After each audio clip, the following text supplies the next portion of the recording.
Oh, eto guys, Toodle versus Warmos. Grabe, magandang laban to. Panoorin natin kung sino talaga mas malakas sa kanilang dalawa. So dito guys, early pa nga lang nagkakasabayan na silang dalawa. Medyo maatras pa nga dito si Warmos, pero nung bumalik siya, eto nga yung nangyari sa kanya.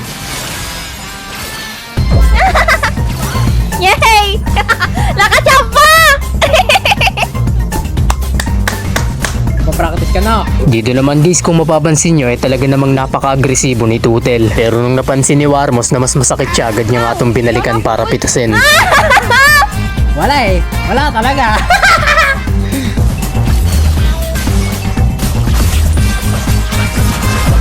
Ha? Wala na! Gusto nyo, mabibait yan eh. Bait siya guys, bait.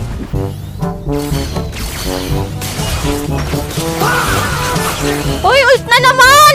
Kaya. Kaya.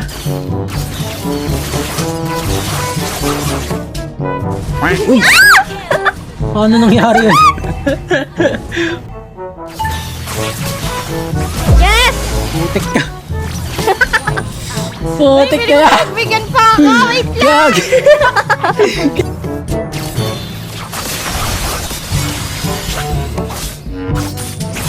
Yay!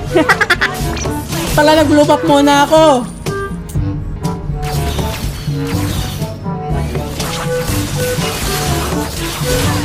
Ah, pantay!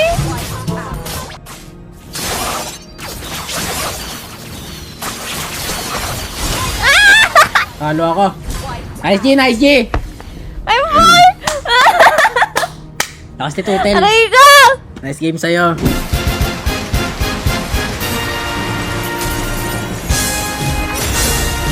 Lakas ni Toodle, grabe.